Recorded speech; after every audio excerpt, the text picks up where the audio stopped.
Hi, I'm Mary, and this is another magical math moment.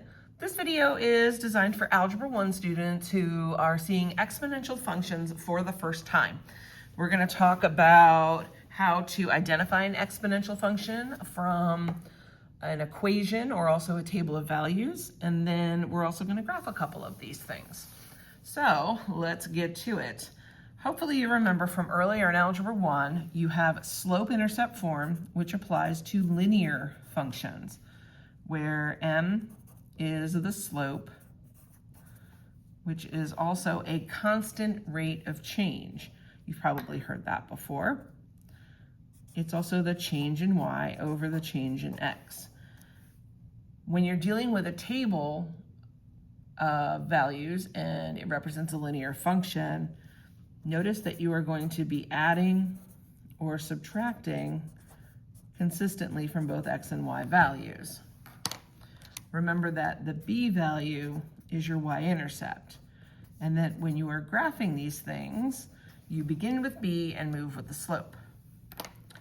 Exponentials are a little bit different. They have the form y equals a times b to the x, and this is where it gets sneaky, and you have to be really paying attention to this.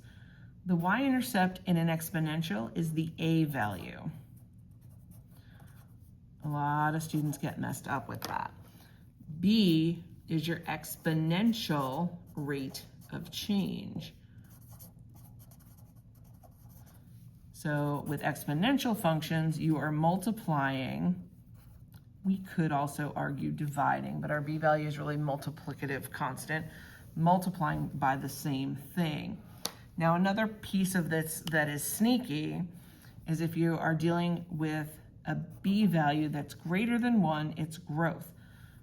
The books are going to use absolute value because the negative, if there's a negative in here, it's just going to tell you a little bit about the way it's going. But if b is greater than 1, it's going to be an exponential growth. If the absolute value of b is between 0 and 1, it's going to be a decay. And we'll look at that in a minute so you see what's going on. In the first set of examples here, we have to decide if the function is exponential or not. So in our first one, hopefully you see that this is y equals mx plus b, slope-intercept form. So no, this is not exponential, this is linear. Over here, y is equal to 2 to the x. Now, in our form here, we have a number out front. If it's not written, I assume it's a 1. If I have my x up in the exponent, it is exponential. So we say yes. Here I have 3x squared. This time, the exponent is a number. It's a 2. This is not exponential. It's actually quadratic, which you're going to learn about later in the course. Over here, y is negative 3 times 1/2 to the x. The x is up in the exponent. Yes, it is exponential. Okay. Sometimes they'll give you a table of values, and you have to see what's happening.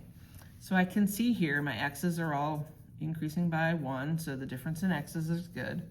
Then I need to look at what's happening with the y's. So hopefully you can kind of see the pattern here. I'm adding 3 each time.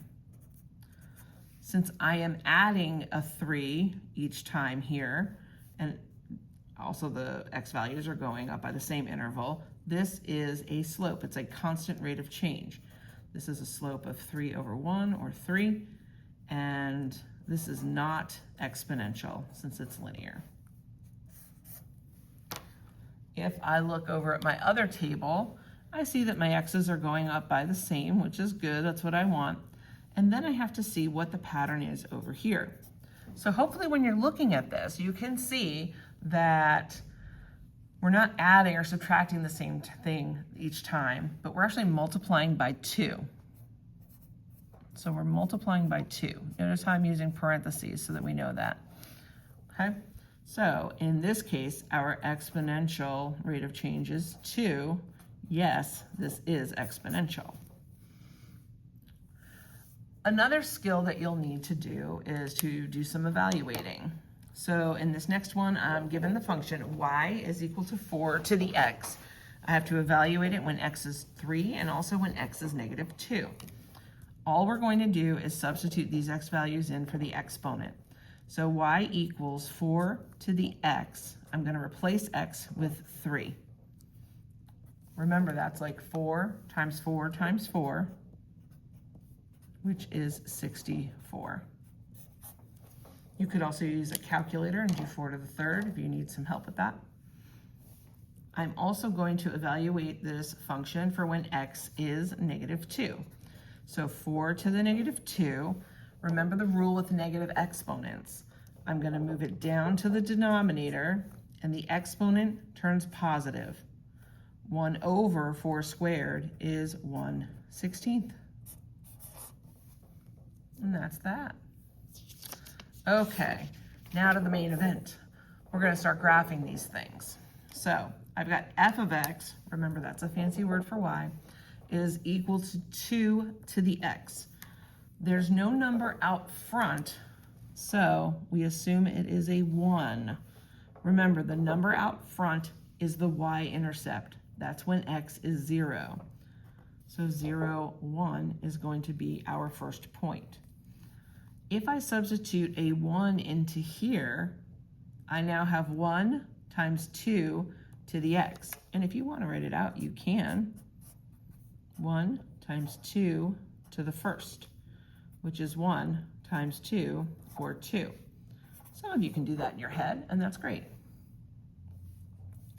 I'm also going to substitute 2 in. So 1 times 2 to the second is going to give us 1 times 4 equals 2. Now we have to be, I'm sorry, what am I doing? I'm looking over at that too. I'm so sorry. That's 4, silly lady. Good. Now you want to be careful if you do have a number that's out here that is not 1. And I'm going to show you that one next. So just be mindful of this, okay? Remember your order of operations. You have to do exponents first and then multiply. All right, let's plot these points. I have 0, 1. I have 1, 2. 1, 2. I have 2, 4. So 2, 4. And you could probably see the pattern of what's happening. If I wanted to go one further, I'm just doubling each time. So I could go out to 3, 8 if I wanted to. This is 4, 5, 6, 7, 8. Okay, so you can kind of see I've got like this upward curve, right? Now when you're sketching these, you don't want this vertical. I know it's hard to do that sometimes, especially if you go out and it's steep. So they're going to be going up. You want to have a nice shape to it. The other thing to talk about here is that exponential functions have a horizontal asymptote. An asymptote is a line that the curve approaches but never touches. For our purposes in Algebra 1, our horizontal asymptote will be the line y equals 0. It is not part of the function, but it kind of helps us in terms of where we're sketching this thing. So we're going to go ahead and try to get our function as close to it as we can. It shouldn't touch. You shouldn't be crossing over. Now in Algebra 2, they're going to be shifting these things, right? So they'll be moving stuff up, they'll be moving things down, they'll be flipping it, and we'll see some flipping too. But for our purposes in Algebra 1, your horizontal asymptote is always going to be the line y equals 0. All right, let's look at one more graph. So this one is the graph of 3 times 1/3 to the x. The 1/3 is between 0 and 1. This is a decay, so it's going to be decreasing. If I substitute some values in, I can get some points. So I'm going to substitute -1 in for x. 3 times 1/3 to the -1. Now remember, negative exponent's going to flip everything. So this is 3 times 3, which is 9. So that's my first point. I can also substitute 0 in. 3 times 1/3 to the 0. Anything to the 0 power is 1. 3 times 1 is 3. I'm next going to substitute in 1. So 3 times 1/3 to the first. 1/3 to the first is just 1/3. 1/3 of 3 is 1. So now I have a couple of points, and we're going to plot this thing. So we're going over to -1 and up 9. 1, 2, 3, 4, 5, 6, 7, 8, 9. We're going to go to 0, 3. 1, 2, 3. And then we're also going to go to 1, 1. Ta-da! So this is very steep, and it kind of comes in like that, and then it curves and approaches. Ooh, that's nice. The x-axis. Remember that you have a horizontal asymptote at y equals 0. Okay, so that's pretty much exponential functions in a nutshell. I hope this video has been helpful for you. Please like, subscribe, and share with your classmates and friends so that they can know the joy of exponential functions as well. Looking forward to seeing you next time. Bye.